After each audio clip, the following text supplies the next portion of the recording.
Good morning সকলকে।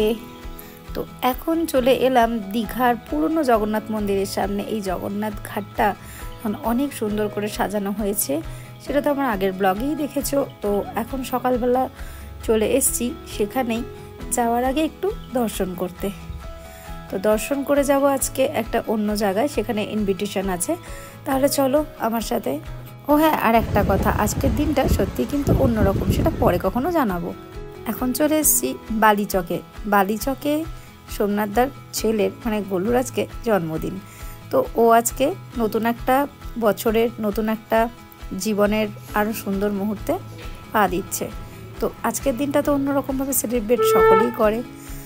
তো এই প্রথমবার দেখা চাউমিন দিয়ে জন্মদিনের দিনটাকে পালন করা হচ্ছে, কারণ ভাত টাত বাচ্চারা সত্যি খেতে চায় না।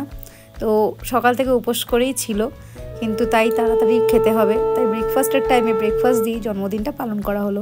আইডিয়াটা কিন্তু ভীষণ সুন্দর, সবাই অ্যাপ্লাই করো।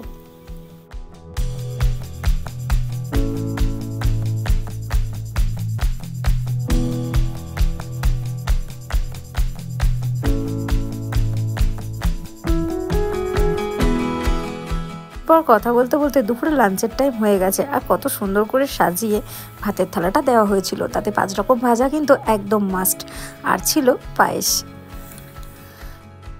প্রথমবার জন্মদিনের কেক কাটা কিন্তু দুপুরবেলাতে হয়ে গেল। সচরাচর আমরা রাত্রেবেলাতেই দেখে থাকি। তার কারণ ছিল সবাই যে যার বাড়ি চলে যাবে, কারণ সকলের বাড়ি বেশ অনেকটা দূরে। তাই আর দেরি না করে দুপুরবেলাতে কেক কাটাটা সেরে নেওয়া হলো।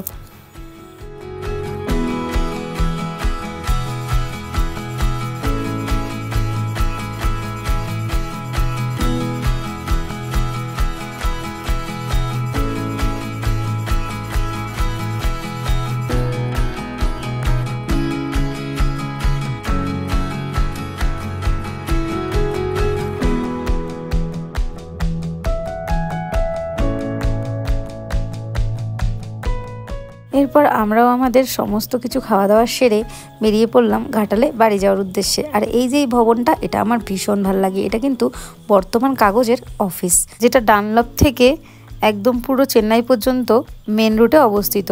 তারপর কথায় কথায় বাড়ির দিকে চলেই যাওয়া হলো। ব্লগটা যদি ভালো লাগে তাহলে সাবস্ক্রাইব, কমেন্ট, লাইক করতে কিন্তু একদম ভুলবেন না। ফিরে আসবো আবার একটা নতুন ব্লগ নিয়ে। ততক্ষণের জন্য সবাই ভালো থাকবেন, সুস্থ থাকবেন। টাটা।